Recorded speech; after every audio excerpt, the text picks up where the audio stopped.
যে উম্মত চলবে প্রত্যেকের জন্য জান্নাতে এরকম একটা বুরাক আমি বান্দা দেখে আসছি। ওঠেন হুজুর, এবার উঠবে। বুরাক একটু সুখী করতেছে, একটু নাড়াচাড়া করতেছে।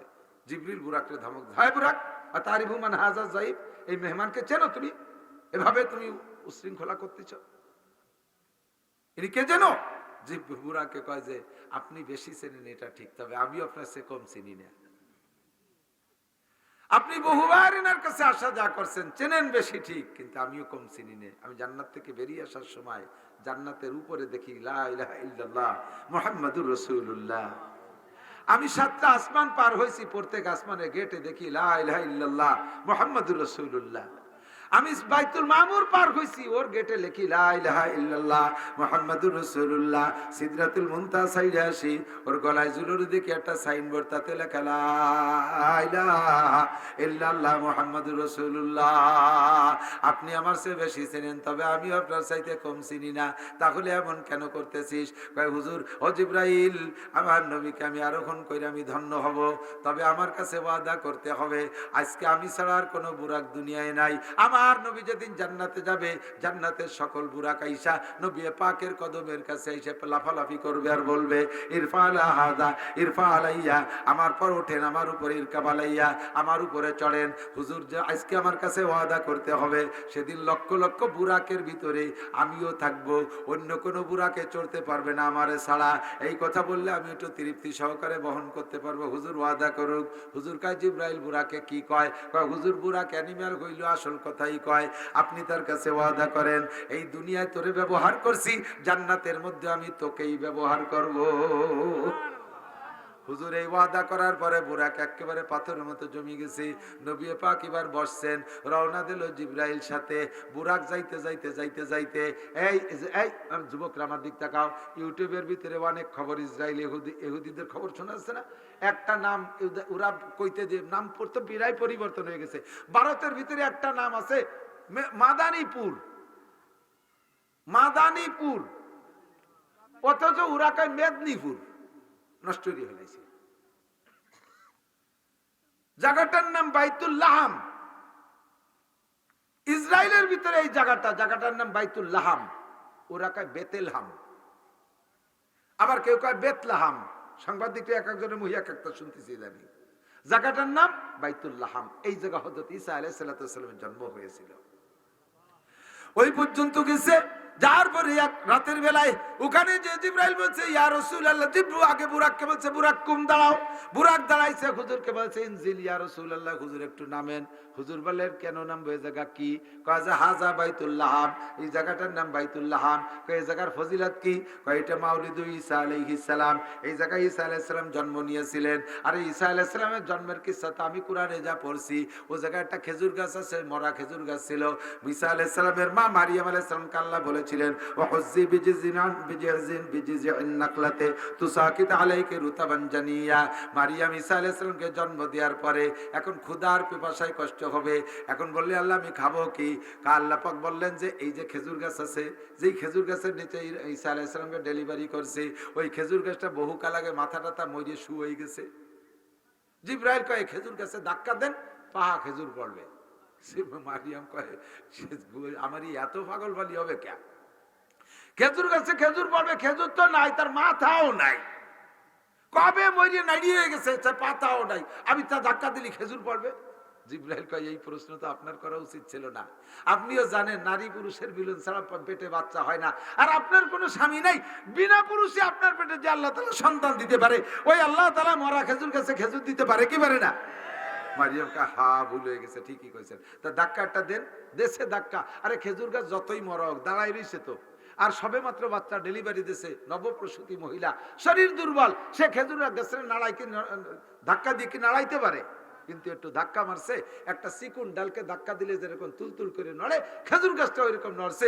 আর একে ঝাঁকিতে প্রথম ঝাঁকিতে 44 সের খেজুর পড়ছে।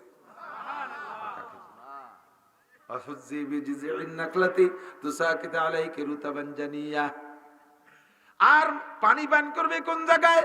ঈসা আলাইহিস সালামের পায়ের ধাক্কায় সেখান থেকে পানির ফোয়ারা জারি। নবী পাককে জিবরাইল আলাইহিস সালাম নিয়ে ওই জায়গা দেখে সেই খেজুর গাছ দেখাইলেন, আর মা ঈসা আলাইহিস সালামের সেই পায়ের ধাক্কায় বের হওয়া পানি হুজুরকে বললেন ইশরাবহা মিন হাদা আর ওয়াকুল মিন হাযা, খেজুর গাছে থেকে খেজুর খান, পড়বে খেজুর, খেজুর পাড়িয়ে দিয়েছে, খেজুর খাইছে আর পানি পান করছে। এবার কাজ সাল্লি রাকাতাইন, 2 রাকাত নামাজ পড়েন শুকরানা। এই সফরটার নাম হলো শিক্ষা সফর। আপনাকে আল্লাহ পাক ইলম শিক্ষা দেওয়ার জন্য বের করছে, এগুলো আর কেউ জানবে না, আপাতত পর্যন্ত আমি জানবো আর আপনি জানবেন, আর কেউ জানবেন না। ওখানে 2 রাকাত নামাজ পড়ছেন, সামনের দিকে চলে গেছেন, যাইতে যাইতে আরো বহুত ঘটনা রাস্তায় দেখছেন।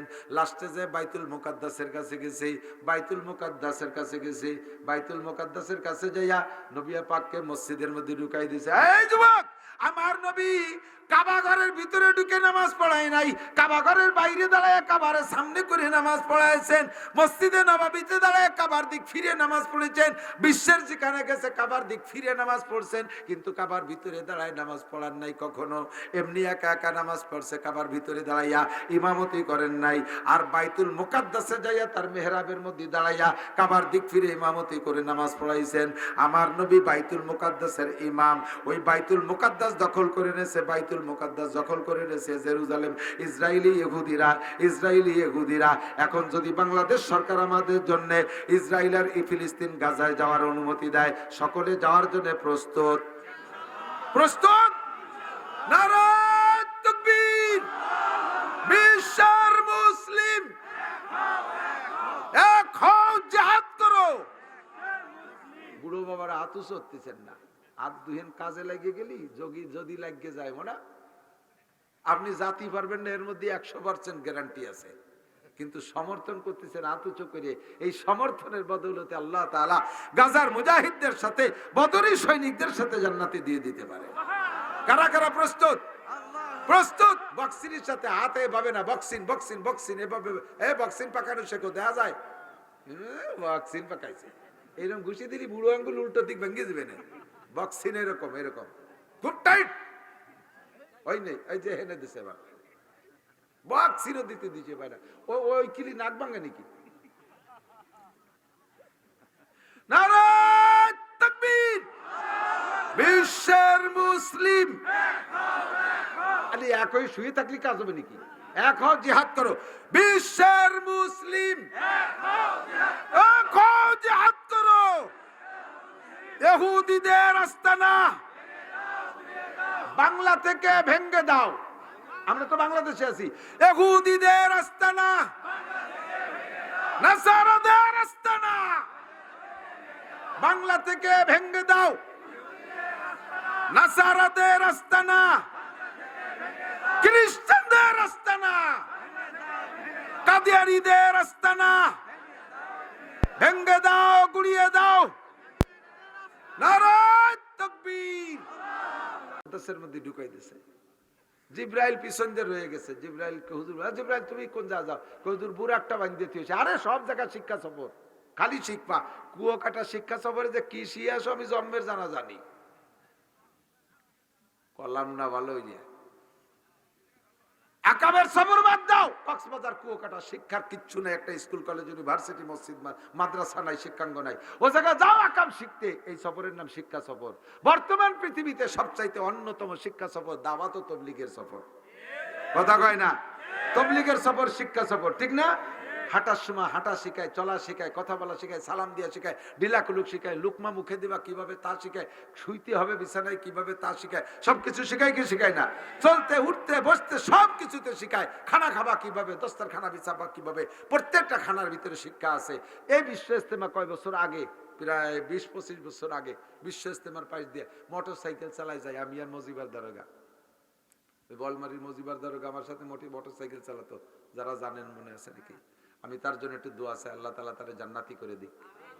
3 শনিবার, এই গত শনিবারের আগের শনিবারে আল্লাহর বান্দা মারা গেছে। আমার বড় মহব্বতের মানুষ, আমার 8টা বছর মোটর সাইকেলে নিয়ে ঘুরছে। 2 জনে বিশ্ব ইস্তেমার মাঠের পাশ দিয়ে যে ওই যে রাস্তা, ওই রাস্তা দিয়ে যেছে কামারপাড়ার ওই রাস্তা দিয়ে।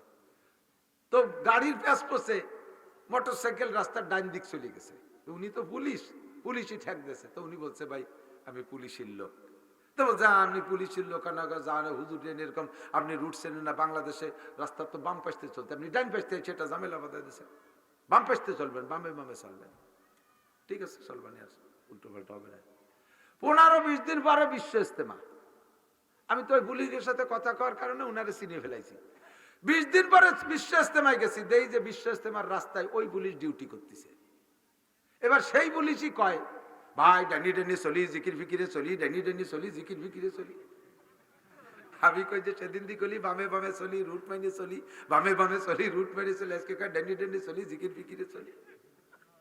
ও জায়গা গেলি পুলিশেরও ভাষা পাল্টে যায়, ঠিক না? ডাইনি চলা সুন্নাত ও জায়গা যে শেখা যায়, যাইকে যায় না। ইসার শেখা যায়, পায়খানা আছে আপনার, আর একজনের চেহারা গোলায় গেছে, আপনি সিরিয়াল পেয়ে কয় না আপনি যান, আপনি যান, আপনি যান। কুরবানি করা, একে অপরকে সাহায্য করা শেখা যায়, ঠিক না? আমার নবী সেই শিক্ষা সফরে যাচ্ছে বাইতুল মুকাদ্দাসে, হুজুর ভিতরে ঢুকছেন, জিব্রাইল পিছনে। হুজুর কা জিব্রাইল তুমি থেকে গেলে কেন? কয় যে হুজুর আসতেছে, একটু কাজ আছে। কি কাজ? বুরাকটারে বান্ধিয়ে থুয়েছি। হুজুর কা কি মানে? এই বুরাক বান্ধা লাগবে? ওদি আমার কত মহব্বতের সাথে উঠেছে, ও কি চলে যাবে নাকি? কয় না চলে যাবে না, সফরই শিক্ষা সফর। আপনার শিখাই, আপনার উম্মতকে এই কথা শুনাই দেবেন, নামাজ পড়তে মসজিদে ঢুকবে, মোটর সাইকেল খান্ডে যেন বাইরে গাল লক করে থুয়ে যায়।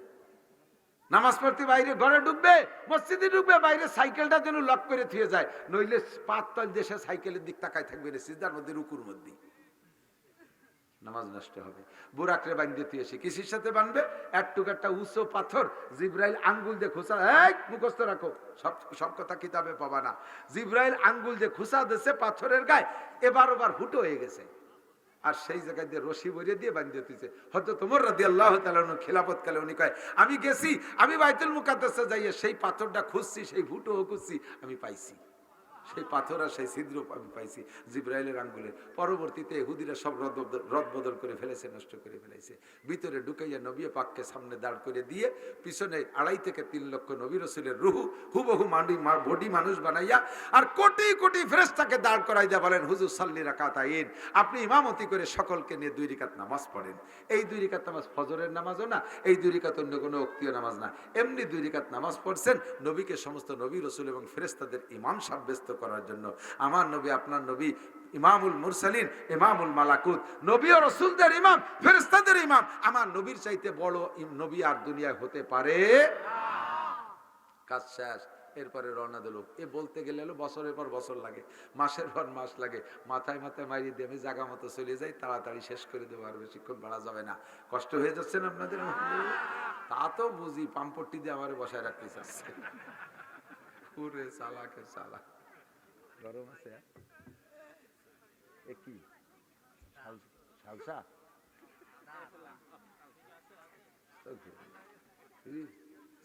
চা তো 2 প্রকার, দুধ চা আর লাল চা, এই যে 3 নম্বর প্রকার কালা চা। ওই কাপ দিয়ে 10 কাপ বানালি খাওয়ার মতো হবে, তার আগে হবে না। কষ্ট হচ্ছে? আসেন আসেন। নবী আলাইহিস সালাতু ওয়াসসালাম এই সামনে মাস, কালকের রাত হবে, আজকে যদি চাঁদ না উঠে থাকে, কালকের ভিতরে কোনো সন্দেহ নেই, আগামীকাল থেকে রজব মাসের 1 তারিখ। চাঁদ ওঠার সাথে সাথে দোয়া পড়বেন, আল্লাহুম্মা বারিক লানা ফি রজাবা ওয়া শাবান ওয়া বাল্লিগনা রমাদান। আল্লাহ রজব ও শাবানের বরকত দান করো, বলেন আমিন। ওয়াবাল্লিগনা রমাদান, মেহেরবানি করে আর 2 মাস পরে রমজান আমাদের সকলকে নসিব করো। 9 মাস বাঁচায় রাখছো আল্লাহ, দয়া করে রমজান মাস পর্যন্ত পৌঁছাই দাও। এবার রমজান মাসে যখন পৌঁছে যাবেন, তখন যেন এবার বলেন না যে আল্লাহ রমজান পাইয়ে গেছি, পয়লা রমজান মারিয়ে দাও। এতদিন বাঁচায় রাখছো, রমজান পাইতে চাইছি, তা তো পাইয়ে গেছি, এবার যদি আল্লাহ কায় তুই রমজানের কথা করছি, পাইছি মারি দেবো। এবার রমজান পাইয়ে কবেন কি, আল্লাহ আমারে লম্বা হায়াত দাও, আমারে লম্বা হায়াত দাও, যেন অনেকদিন রমজান মাস পাই, অনেক অনেক রমজান ইবাদত করতে পারি। এই দোয়া করবেন রমজান মাসে। এখন থেকে দোয়া, আল্লাহুম্মা বারিক লানা ফি রজব ওয়া শাবান ওয়া বাল্লিগনা রমাদান। রজব আর শাবানের বরকত দাও, মেহেরবানি করে রমজান মাসে পৌঁছাইয়া দাও। আজকে থেকে পড়া শুরু করে দিবেন, 2 মাস পড়বেন রমজানের চাঁদ উঠার আগ পর্যন্ত। নবী পাককে নিয়ে চলে গেছে জিবরাইল, যাইতে যাইতে 7 আসমান পার হইছে, বহু নিদর্শন দেখছেন। এরপরে 7 আসমানের উপরে যে একটা মসজিদ, ওই মসজিদের নাম হলো বাইতুল মামুর। ওখানে গিয়ে দেখে বিশাল একটা নূরের মসজিদ। নবী পাক বললেন, জিবরাইলে শাহজা, এইটা কি? কয় এটা মসজিদুল মালাইকা, এই মসজিদে নামাজ পড়ে ফেরেশতারা। কয় ফেরেশতারা কে কি রকম নামাজ পড়ে? হুজুর জিবরাইল জবাব দিলেন, হুজুর একদল ফেরেশতা এই মসজিদে নামাজ পড়ে, যেই ফেরেশতা একবার নামাজ পড়ে ওই ফেরেশতা আর জীবনে কিয়ামতের আগে কোনোদিন যাইতে সুযোগ পাবে না। এক জমাতে 50,000 ফেরেশতা নামাজ পড়ে এই মসজিদের ভিতরে, একবার যে পড়বে আর কিয়ামতের আগে চান্স পাবে না। আর একের পর এক পড়তেছে আর বের হইতে তালে আছে। এইভাবে ফেরেশতারা ওখানে নামাজ পড়েন, নাম হলো বাইতুল মামুর। হুজুর ওখানে যাইয়া 2 রাকাত নামাজ পড়লেন, নামাজ পড়ে বের হইয়া বলেন চলেন যাই। আর কদ্দুর জাতি হবে? আল্লাহু আকবার। এই খেয়াল হচ্ছে না, শুনে, এই জমিন থেকে প্রথম আসমান যত দূর না, প্রথম আসমান মুটা অতটুক, এই 2টা মিলে যতটুক, পরের ফাঁকা অতটুক, 3টা মিলে যতটুক, দ্বিতীয় আসমান মুটা অতটুক। এইভাবে গুণ হইতে হইতে জমিনের থেকে নিয়ে 7 আসমানের লাস্ট যত দূর, ওখান থেকে বাইতুল মামুর আরো অত দূর। এখান থেকে বাইতুল মামুর যত দূর, ওখান থেকে সিদরাতুল মুনতাহা আরো অত দূর। তাহলে বিরাট টায়ার পর্যন্ত হবে না? বাঙ্গা এত দূর যাওয়ার পরে বাইতুল মামুরের পরে সিদরাতুল মুনতাহা, এ জায়গা একটা বড়ই গাছ। কি গাছ? বড়ই গাছ। সামারুহা কাল কুলাল, আমাদের দেশে বড় বড় মাটি ছিল না ধান রাখার, এরকম একটা ফল, আর তার একটা পাতা হলো এত বড়। ওই গাছের একটা পাতা যদি এরকম দুনিয়ায় সাদুয়া বানাই দেওয়া হতো, সারা দুনিয়ার 800 কোটি মানুষ এক পাতার তলে দাঁড়াতে পারত। এইরকম পাতা গাছে ভরা। হুজুর ওখানে গেলেন, দেখলেন বহু কিছু, তা বলতে গেলে আরো 2-3 দিন লাগবে না, সে জায়গায় যাচ্ছি না। এরপরে ওখান থেকে হুজুর বলতেছেন, জিবরাইল আর কদ্দূর আছে? আইসিনি কার শাজিমে? কয় না, ইন্দাহা সিদরাতুল মুনতাহা, ইন্দাহা জান্নাতুল মাওয়া। এই সিদরাতুল মুনতাহা গাছের পাশে পরপর 8টা জান্নাত সাজানো, তার ভিতরে একটা জান্নাত একেবারে নিকটে, যেটা সেটার নাম হলো জান্নাতুল মাওয়া। আমি কয়, জিবরাইল তাহলে এনতে চলে যেতে হবে নাকি? কয় যে না, আপনার তো আরশে আজিমে যেতে হবে। কয় চলো। আমার আর 1 চুল পরিমাণে উড়ার ক্ষমতা নাই। উপরে 1 চুল যদি উড়ি, আগার একসারিমু এবার তার পরাম ফরুগে তাজাল্লি বসুজাত পরাম, আমার 600 ডানা আল্লাহ নূরে পুড়ে ছাই হয়ে যাবে। উপরের ফেরেশতারা এর নিচেই যাইতে পারবে না, নিচের ফেরেশতারা এর উপরে যাইতে পারবে না। এইটা হলো বর্ডার, এইটার নাম হলো সিদরাতুল মুনতাহা। ও জিবরাইল, তারপরে আমি কার সাথে যাব? আর পথ আছে কতটুকু? কয় হুজুর পথ বেশি নাই, জমিনের থেকে যতটুকু আইছে আর মাত্র এতটুকু আছে। এটুকু আপনার একা যাতে হবে। হুজুর কাছে যাবো কি দিয়ে? বুরাক যাবে না? কয় না, বুরাকেরও বাপেরও ক্ষমতা নাই, বুরাকের তো রাব্বা নাই, তারপরেও জাতি পারবে না ওপাশে। এবার আপনি একা যাবেন, কিসে যাব? আসতেছে যানবাহন। বলতে বলতে একটা সবুজ জায়নামাজের মতো চলে আসছে, এর নাম হলো রফরফ। এর নাম রফরফ। রফরফের শব্দ যেমন বুঝতেছেন, রফরফ মানে একটু ব্যস্ত, তাড়াতাড়ি। এটার গতি ওইরকম তাড়াতাড়ি। এইটার উপরে বসেন উইটা, এইটা আপনারে নিয়ে যাবে। ও আবার কত জোরে চলে নাকি আস্তে চলে, ও তো কোনো হাত পাও দেখতেছি না। কয় হুজুর বুরাকের চাইতে 100 গুণ বেশি জোরে চলে। এটার পর বসার পরে একে টানে আরশে আজিমে চলে গেছে। আল্লাহু আকবার। আরশে আজিমে যাওয়ার পরে নবী পাককে ওখান থেকে আল্লাহ পাক বলছে, এটাই তোমার আরশ। জিবরাইল তো নাই সাথে। এখন ওই জায়গা হুজুর জুতা খুলে সামনের দিকে আগাইতে গেছে। আল্লাহ কয়, তোমার জুতা খুইল না? কয়, আল্লাহ তুমি কোরআন শরীফে বলছো, আমি নিজেই পড়ে আসছি। মুসা নবী তুর পাহাড়ে যাওয়ার সময় তুমি বলছো ফাকলা নালাইক ইন্নাকা বিল ওয়াদিল মুকাদ্দাসি তুয়া। ও মুসা, এই পবিত্র পাহাড়ে তুমি জুতো বাইতে আসতে পারবে না, জুতো খুলে আসো। দুনিয়ার একটা পাহাড়ে যদি জুতো খুলে যাওয়া লাগে, তোমার আরশে আজিম আমি কিভাবে দুনিয়ার জুতো নিয়ে আসবো? আল্লাহ কয়, মুসার জুতো আর তোমার জুতো একদমে বিক্রি হয় না। তুমি জুতো পাই দিয়ে আসলে আমার আরশের মর্যাদা বাড়িয়া যাইবে। সামনে যে বসছে, কোন ভাবে বসে? আসন গাড়া দিয়ে, 2 হাঁটু উঠাইয়া, আর তাহিয়াতুস সূরাতে বসছে। একেবারে আল্লাহর সামনে যেমন বসা দরকার। আল্লাহ কয়, বিমা জিতা মিনাদ দুনিয়া ইয়া হাবিবি, বন্ধু দুনিয়া থেকে আমার জন্য মিষ্টি আসটা কি নিয়ে আসছো? দোস্তের বাড়ি দোস্ত আসে, খালি হাতে আসে না, তুমি কি নিয়ে আইছো? নবী পাক কয় আত্তাহিয়াতু লিল্লাহি ওয়াস সালাওয়াতু ওয়াত তাইয়্যিবাত। কোন ময়রার দোকানের মিষ্টি আনি নেই আল্লাহ। আত্তাহিয়াতু লিল্লাহি ওয়াস সালাওয়াতু ওয়াত তাইয়্যিবাত, সমস্ত পবিত্রতা, সমস্ত জানি ইবাদত, সমস্ত মালি ইবাদত আমার পক্ষ থেকে যত যা কিছু করা সম্ভব একমাত্র তোমারই জন্য নিয়ে আসছি। আমার এই মিষ্টি হলো এই আল্লাহ খুশিতে একেবারে যথাপযুক্ত হাদিয়া পেয়ে আল্লাহ পাক বলতেছেন আসসালামু আলাইকা আইয়ুহান নাবিয়্যু ওয়া রাহমাতুল্লাহি ওয়া বারাকাতুহু। ও বন্ধু, আমি যা কামনা করছি তুমি সেই হাদিয়া আমার জন্য নিয়ে আসছো, কাজে আমি খুশি হইয়া আমার পক্ষ থেকে যত শান্তি, রহমত আর বরকত সব তোমাকে দিয়ে দিলাম। নবী পাক কয় আল্লাহ আমি একা নিতে পারবো না, তোমার এই শান্তি, রহমত আর বরকত আমি একা নিলাম না। আসসালামু আলাইনা ওয়া আলা ইবাদিল্লাহিস সালিহিন, তোমার শান্তি, রহমত আর বরকত আমার গোটা ঈমানদার, মুত্তাকিন, পরহেজগার উম্মতের পক্ষ থেকে গ্রহণ করলাম। আমি একা নেব না, আমি সবার পক্ষ থেকে নিলাম। রহমতে আলম, রহমাতুল লিল আলামিন, আমাদের সকলের পক্ষ থেকে আল্লাহর রহমত গ্রহণ করে নিয়ে আসছেন। বুঝছেন তো? আত্তাহিয়াতু 8 জন ফেরেশতা আল্লাহর আরশ ধরে উঁচু করে রাখছে, এর কারণে হামেলাতুল আরশ। এই 8 জন ফেরেশতা দূর থেকে শুনিয়া অন্য জায়গা কয় সাধু আল্লাহ ইলাহা ইল্লাল্লাহ ওয়া আশহাদু আন্না মুহাম্মাদান আবদুহু ওয়া রাসূলুহু।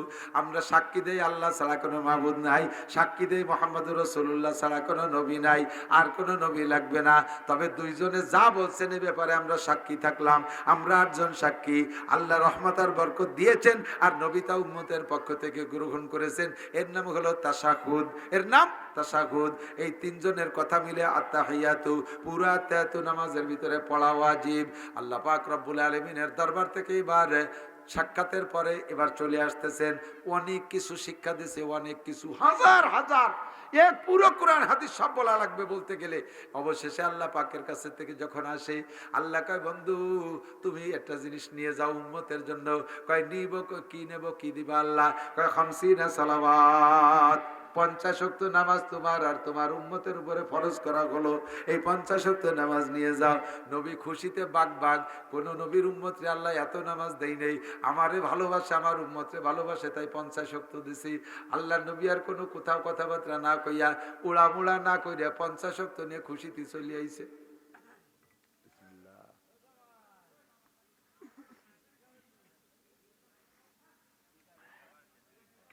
ওয়াজ না শুনে কিরা জামাই দিয়ে ফেলেছে। আস্তে আস্তে চতুর্থ আসমানে হযরত মুসা আলাইহিস সালাতু ওয়াস সালাম, মুসা আলাইহিস সালামের কাছে আসছে। যাওয়ার সময় কথা হইছে, আসার সময় যখন মুসা আলাইহিস সালামের বাড়ির দিকে আসতেছে, আসসালামু আলাইকুম ইয়া রাসূলুল্লাহ বিমা জিতা মিনাল্লাহ। রাসূল, আল্লাহ আপনাকে কি হাদিয়া দিয়েছে, আপনাকে আপনার উম্মতের জন্য একটু বলে যাবেন না? যাওয়ার সময় দেখালো এখন না কই চলে যাচ্ছেন। হুজুর খুশিতে বলছেন খামসিনা সালাওয়াত, কোন নবীকে আল্লাহ দেয় নাই, কোন নবীর উম্মতকে দেয় নাই, আমাকে আমার উম্মতকে আল্লাহ 50 ওয়াক্ত নামাজ দিয়েছে। হযরত মুসা আলাইহিস সালাম কয় দোস্ত দাঁড়াও, কথা আছে। আমার উম্মতের উপরে নামাজ ছিল মাত্র 3 ওয়াক্ত, শক্তিশালী উম্মত তাই পড়ে নাই। আর তোমার উম্মত ওই এই বুড়ো, 5-6 বছরে পোলাপানে সোহের পাওয়ার শেষ, 7-8 বছরে পোলাপানে চুল পাইয়ে সাদা হয়ে যাচ্ছে, ঠিক না? এই যে লিমন, ও তো কালকের বুলাও একটা বাচ্চা হয়েছে, চুল পাইয়ে সব সাদা হয়ে গেছে। তোমার উম্মত দুর্বল উম্মত, 50 ওয়াক্ত পড়তে পারবে না। 24 ঘন্টা যদি 50 ওয়াক্ত পড়া লাগে, তাহলে ঘন্টায় 2 ওয়াক্তের বেশি না? তাহলে কি আর কাম কাজ চলে? এখন তাড়াতাড়ি ফিরে যাও, দাঁড়ে দাঁড়ে থাকতে যাও, বেশি নিচে চলে গেলে আর আসতে পারবে না, যাই কমায় আসো। আবার গেছে, সত্য আল্লাহর সিস্টেম চলে গেছে। লিমাজি তাহবিবি কেন আসছেন আবার? কয় যে আল্লাহ আমার উম্মত তো দুর্বল, তাদের নামাজ একটু কমানো যায় নাকি? আল্লাহ হ্যাঁ অবশ্যই অপশন খোলা আছে, 5 ওয়াক্ত মাইনাস 45 ওয়াক্ত। খুশিতে চলে আইছে। আবার মুসা নবীর কাছে আসে, কয় ওয়াক্ত কমছে? কয় 5। কয় ফিরিয়ে যাও, পারবে না, নে কমাও। আবার গেছে, আবার কইলে আবার 5, এভাবে 9 বার গেছে। কয় ওয়াক্ত কমছে? 5 নং 45। আছে 5, আবার আসছে মুসা আলাইহিস সালাম আবার কয় যে ভাই ভালোই কমছে, প্রায় তো শেষ, তবে আর একবার যাই একটু, আর একটু কমান জানি কি তাই দাও। হুজুর কয় না আমি আর যাবো না। একবারে গেলি 5 ওয়াক্ত করে রাখতেছে, এবার আছে 5, তাহলে সিস্টেম অনুযায়ী এবারও তো 5 রাখবে না, পরে আমার খালি হাতে বাড়ি যেতে হয় না, এই 5ই নিয়ে যাই, উম্মত পড়ে পড়ুক না পড়ে না পড়ুক, আমি তো পড়ি, আমি যে 5 ওয়াক্ত পড়লাম এর থেকে কমাতে পারবো না। ওখান থেকে চলে আসছে, আল্লাহ পাক ওই জায়গায় দাঁড়াইয়া শুনেতেছে, লা তাবদীলা লিকালিমাতিল্লাহ,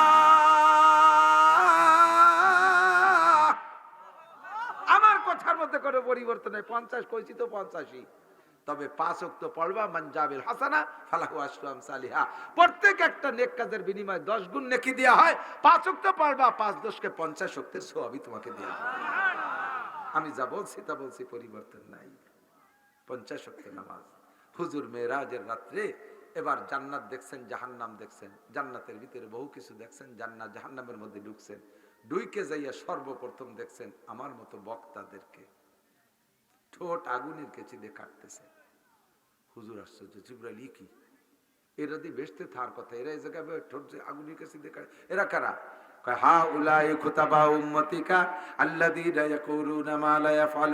এরা আপনার উম্মতের ওই সকল বক্তা, মসজিদের খতিব আর ইমাম, বয়ান করতো নিজে আমল করতো না, বয়ান করতো আমল করতো না, ওই দেশে তাদের ঠোঁট আগুনের কেচি দিয়ে কাটা হচ্ছে, কোটি কোটি বছর তাদেরকে কাটা হবে। পর্দার বয়ান করছে, পর্দা করে নাই, হালাল হারামের বয়ান করছে, বাইসে চলে নাই, সুদের বিপক্ষে বয়ান করছে, সুদ ছাড়ে নাই, ঘুষের বিপক্ষে বয়ান করছে, ঘুষ দিয়ে চাকরি নেছে, আরে সুন্নতের পক্ষে বয়ান করছে, সুন্নতের আমল করে নাই, ফরজের বয়ান করছে, ফরজের পর আমল করে নাই, ইত্যাদি ইত্যাদি বয়ান করছে কিন্তু আমল করে নাই। এই কারণে আপনার উম্মতের বক্তাদের এই পরিস্থিতি, উম্মতের পীর সাহেবদের এই পরিস্থিতি আপনি একটু দেখে যান, উম্মতরে একটু ভালো করে বুঝাই দিয়েন। একটু আগায় গিয়ে দেখে এক শ্রেণীর মানুষ বুতুর হুমকাল বুয়ুত, তাদের পেটগুলো বিশাল বিশাল গোডাউনের মতো, তাদের পেট বিরাট বিরাট ঘরের মতো, গোডাউনের মতো, আর এই পেটের ভিতরে ফিহাল হাইয়াত, পেটের ভিতরে কোটি কোটি সাপ, তুরাবিল খারিজি বুতুনিহিম, পেটের বাইরে থেকে সাপগুলো দেখা যাচ্ছে, ওই সাপে পেটের মধ্যে যে কলিজায় কামড়াইতেছে, আর লোকটা চিৎকার মারে কাঁদতেছে। নবী পাক জিবরাইলকে বললেন এখন ফিরে জিবরাইল সাথে, সিদরাতুল মুনতাহার পাশ দিয়ে হলো জান্নাত, এই সময় জিবরাইল সাথে আছে, তার পাশ দিয়ে জাহান্নাম, জিবরাইল সাথে আছে। ও জিবরাইল, এরা কারা? এদের পেট এত বড় কেন? পেটের মধ্যে এইভাবে হাজার হাজার সাপ কেন? এরা কারা? জিবরাইল কয় হাউলাই উম্মাতুকা, সবই আপনার উম্মত। আপনার উম্মতের মধ্যে যারা আকেলাতুর রেবা, যারা সুদখোর, যারা সুদখোর, প্রত্যেক 1 টাকায় 100 পয়সায় একটা করে সাপ পয়দা হইছে, 100 পয়সায় 100টা সাপ হয়েছে। যত সুদ খেয়েছে প্রত্যেক টাকায় 100 পয়সার বিনিময়ে 100টা করে সাপ, সমস্ত সাপ তার পেটের ভিতরে, তুরাবিন খারিজি বুতুনিহিম। হুজুর কয় সাপগুলো সব পেটের বাইরে থেকে দেখা যাইতেছে, আর সাপে তারে দংশন করতেছে। জিবরাইল আমারে বললেন এগুলো সব আপনার উম্মতের সুদখোর। যত সমিতি আছে সমস্ত সমিতিওয়ালারা সুদখোর, সমস্ত সমিতিওয়ালারা সুদখোর। যে সকল সমিতি আছে, BRAC, Adams, Caritas, BR division, নির্ভর জাগরণী চক্র, আশা, প্রশিকা, গ্রামীণ ব্যাংক সহ যত আছে সব সুদে কারবার, ব্যাংকের কারবার, সুদে কারবার, ব্যাংকের থেকে লোন আনবেন, সুদে কারবার। আহসানুল ফতোয়ার ভিতরে মশালা আছে, রশিদ আহমদ লুধিয়ানবী রহমাতুল্লাহ আলাইহি লিখেছেন, ওই সুদে প্রতিষ্ঠানে, যেই প্রতিষ্ঠানে সুদে লেনদেন হয়, ওই প্রতিষ্ঠানে যদি তুমি চাকরি করো, তোমার চাকরিতে যে বেতন আসবে, ওই বেতনের টাকায় দিয়ে কুরবানির ভাগী থাকলে, বাকি ভাগীদের কুরবানিও তোমার কারণে নষ্ট হবে, তোমার কুরবানি তো হবেই হবে না। ওই জায়গা থেকে টাকা পাইয়া সেই টাকা দিয়ে হজ করলে হজ হবে না, ওই টাকার যাকাত ফরজ হয় না, ওই টাকা দিয়ে কুরবানি করলে হবে না, ওই টাকা দিয়ে পোশাক পরে নামাজ পড়বি, নামাজ হবে না। এই সুদে কারবার যারা করেছো, তাদের এই প্রত্যেক টাকায় 100টা করে সাপ তার পেটের মধ্যেই। হুজুর আপনার উম্মতের পরিস্থিতি আপনি দেখা যান। একটু আগাই দেখে আল্লাহর নবী সাল্লাল্লাহু আলাইহি ওয়াসাল্লাম, আমার প্রাণপ্রিয় বন্ধুরা, এক লোক রক্তের সাগরের মধ্যে হাবুডুবু খাইতেছে, আর ওই লোকটা সাতরায় কিনারের দিকে আসার চেষ্টা করতেছে, কিনারে একটা লোক পাথর নিয়ে বসে আছে, কিনারে আসে আসে বাপ এই মুহূর্তে পাথর মেরে দিচ্ছে মুখে, পাথরের আঘাতে আবার পিছনের দিক চলে যাইতেছে, আবার সামনের দিকে আসতেছে, উঠে উঠে ভাব এই সময় আবার মেরে দিচ্ছে, আবার পিছনের দিক চলে যাচ্ছে। নবী জিবরাইলকে জিজ্ঞেস করলেন, জিবরাইল এই লোকটা কি? কয় আর ওই রক্তের মধ্যে হাবুডুবু খাইতেছে, রক্ত খেয়ে ফেলতেছে, আবার নাক দিয়ে মুখ দিয়ে কান দিয়ে বের হচ্ছে, আবার এই রক্তের ভিতরে আবার আগুন, এক তো জ্বলন্ত আগুনওয়ালা রক্ত। জিবরাইল এই লোকটা কে, এই পরিস্থিতি কোন? কয় যে এই লোকটা আকেলাতুর রুসা, আপনার উম্মতের ভিতরে ঘুষখোর উম্মত, ঘুষখোর উম্মত, অফিসে ফাইলে সই করে নাই ঘুষ ছাড়া, বিভিন্ন কায়দায় ঘুষ খাইছে, আঞ্চলিক মাতুব্বার ঘুষ খাইয়ে বিচার করছে, এরকম দিনদার মাতুব্বার আছে না? দেখ ঘুষ খাইয়ে বাস শেল্টারে বিচার করো, রক্তের সাগরে মধ্যে ডুবতি তোরে দেখিয়েছে আল্লাহর নবী, অ্যাডভান্স করে আল্লাহ দেখাই দিয়েছে। একটু আগায় গিয়ে দেখে এক শ্রেণীর মহিলাদের ঠোঁটে আর জিহ্বায় হুক লাগায় না ঝুলানো, মারার তুলাইলে তা উসিয়া বিবি ইমরাতিন মুআল্লাকাতিন বিলিসানিহা, জিহ্বায় হুক লাগানো।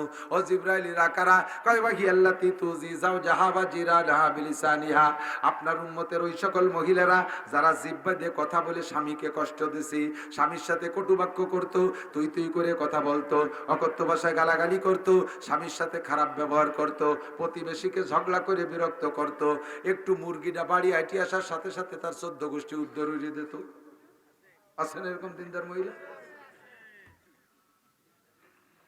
তুজি যাওজাহা ওয়া জিরানাহা, তারা কথা বলে বলে পুরুষের সাথে প্রেমাচরণ, প্রেম গল্প করত, অবৈধ সম্পর্ক করত, তাই তাদের জিহ্বার বিচার হুক লাগাইয়া ঝুলানো। আপনি দেখে যান, আপনার উম্মতকে যাইয়া বলবেন, শুনাইবেন। ওর হয়তো উখরা মুআল্লাকাতাম বিসাদিয়াইহা, একটু আগায় দেখে আর এক শ্রেণীর মহিলাদের স্তনে হুক লাগায় ঝুলানো। জিজ্ঞেস করলাম জিবরাইলের আকারা, কয় ওয়াহিয়াল্লাতি তুরজু বিগাইরি যাওজিহা, এরা ওই সকল মহিলারা যারা তাদের স্তনের সাথে অসৎ আচরণ করেছে।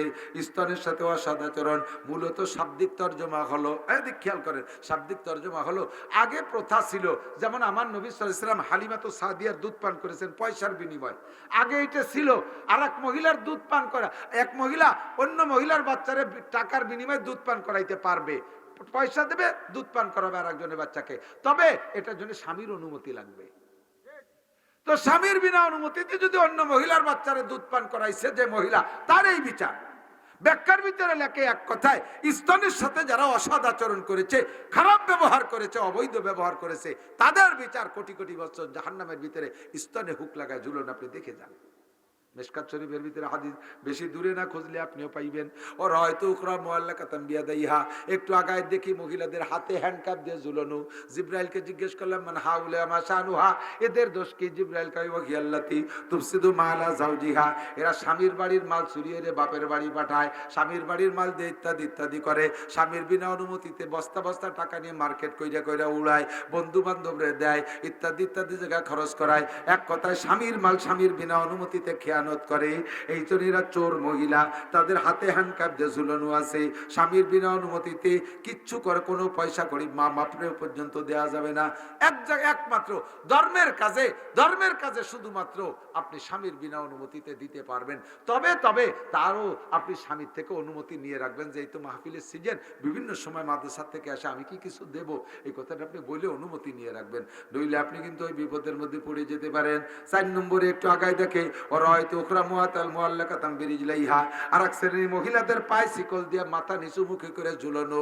জিবরাইলকে বললাম, মান হাউলাই মা শানুহা, এদের এই অবস্থা কেন? জিবরাইল কয় ওয়াহিয়াল্লাতি তাখরুজু বিগাইরি ইজনি যাওজিহা ওয়া ওয়ালিহা, এরা ওই মহিলারা যারা গার্জিয়ানের তোয়াক্কা করে না, বাপ ভাই স্বামীর কথা মানে না, ইচ্ছে মতো টেকেরাট বাজার করতে যায়, মকসেদপুর বাজার করতে যায়, এ বাজারে ভুসাই না গোপালগঞ্জ চলে যায়, তাতে ভালো লাগে না খুলনা নিউ মার্কেট, তাতে পছন্দ হয় না ঢাকা নিউ মার্কেট, ইচ্ছে মতো কক্সবাজার কুয়াকাটা পার্কে পার্কে ঘুরিয়ে বেড়ায়, বিকেল বেলা বন্ধু বান্ধব বয় ফ্রেন্ডদের সাথে কলই বাগান দিয়ে ঘুরিয়ে বেড়ায়। এদের বিচার কোটি কোটি বছর ঠ্যাঙে রশি বেঁধে ঝুলানো থাকবে। দেহে যান একটু কইয়েন বাড়ি যাইয়ে, হুজুর কয় এইভাবে আল্লাহ তাআলা আমাকে শিখাইছে যে কথাগুলো অন্য কোন নবী যাইয়ে দেখতে পারে নাই। কাজে আমার নবী সবচেয়ে বড় আলেম কিনা, কথা বলেন। হুজুর বলেন ফাহসানা তালিমি আল্লাহ মানি রব্বি ফাহসানা তালিমি, আল্লাহ আমারে সবচাইতে আমাকে আল্লাহ নিজে এলেম শিখাইছে, কাজে আমার এলেম সবচেয়ে ভালো এলেম। ও আদ্দাবানি রব্বি আল্লাহ পাক আমাকে আদব আদর্শ শিক্ষা দিয়েছে, কাজেই দুনিয়ার সমস্ত নেতাদের আদব আদর্শের চেয়ে আমার আদব আদর্শ ভালো। কথা বলেন ঠিক কি ঠিক না? 2 ঘন্টা হয়ে গেছে, আর পারবো না, মেরুদণ্ড ব্যথা হতেছে, মাজা ভাঙ্গিয়ে নিয়ে আসতেছে। আল্লাহ তাআলা নবী পাকের এই শিক্ষা সফর থেকে আনিত এবং সমস্ত কোরআন হাদিসের যত মাসালা আমরা শুনেছি শিখেছি, এই কথাগুলোর পর আল্লাহ আমল করা তৌফিক দান করে, বলেন আমিন। লম্বা মেরাজের কিস্সার ভিতর দিয়ে অনেক মাসালা কিন্তু কয়ে গেছি, মনে আছে নাকি? আছে না? আছে না? নামাজ পড়বেন কোন জায়গায়? দোকানে? জোর হলো না? দোকানে? আরো জোরে? ঘরে? কোন জায়গা? এক ওয়াক্তের বিনিময়ে 527 ওয়াক্তে নামাজের সওয়াবে পাবেন। ওযু বানানোর সময় মেসওয়াক করবেন, আরো 70 গুণ বেড়ে যাবে। এই সুযোগটা কখনো ছাড়বো না, আল্লাহ আমাদের আমল করার তৌফিক দান করে। যুব সমাজ ইন্তজাম করেছে, আমি তাদেরকে ধন্যবাদ জানাই। আর এই আমার এইসব লিমনের একটা বাচ্চা হয়ে মারা গেছে, বেশ কষ্ট পেয়ে মারা গেছে। এটা তার জন্য এটাও বলতে গেলে ওই মিরাজের ঘটনা হুজুর দেখে আসছেন। ইব্রাহিম আলাইহিস সালাম ওই গাছের নিচে, একটা আম গাছের নিচে, বড় একটা গাছের নিচে বসে কচি কচি বাচ্চাদেরকে নিয়ে মক্তবে পড়ানোর মতো পড়াচ্ছে। এই লোকটাকে কয়নি ইব্রাহিম আলাইহিস সালাম, এই বাচ্চাগুলো কারা? এই কাকে বাচ্চা কাছা? দুনিয়ায় মানুষের যে বাচ্চাগুলো শিশুকালে মারা গেছে, ওই বাচ্চাগুলো আল্লাহ তাআলা ইব্রাহিম আলাইহিস সালামের মক্তবে ভর্তি করে দিয়েছে। উনি এ জায়গা পড়ায় তাদেরকে বড় করবে, এই বাচ্চাগুলো কিয়ামতে তার আব্বা আমাকে সুপারিশ করে জান্নাতে নেবে। তার জীবনের প্রথম সন্তানকে আল্লাহ নিয়ে গেছে, এর ওসিলা আল্লাহ তাআলা এই বাচ্চার মাধ্যমে যেন তাকে জান্নাতি করে দেয়। বাকি জীবন সে লিমন সহ তার সহপাঠী যারা সহকর্মী যুবকরা আছে, সকলের তো নাম জানি না, ও বারবার গেছে বিদায় নাম করে, অনেক সময় আবার একজনের নাম বেশি করি, অন্যরা তাকে আবার কম পড়িয়ে যাই, আবার আর এক জেলা বাংলাদেশে আছে। তোমরা কম পড়িও না, শোনা তোমাদের নাম জানি আমি কইতাম। সবাই আমি ধন্যবাদ জানাই, তোমাদের এই ইন্তজামকে আমি আন্তরিকভাবে মোবারকবাদ জানাই। সামনে তোমরা প্রোগ্রাম করবা। জিয়ারও বাচ্চা মারা গেছে, হ্যাঁ, আল্লাহ তাআলা জিয়াকে জান্নাত, জিয়ার বাচ্চাটাকে জান্নাতি করুক এবং তার ওসিলায় তার জিয়াকে এবং তার পরিবারের সদস্যদেরকে জান্নাতি করুক। এমন করে সকলের জন্য, এক একজন করে তার নাম বলে পারা যাবে না, আমরা সবার জন্য দোয়া করি।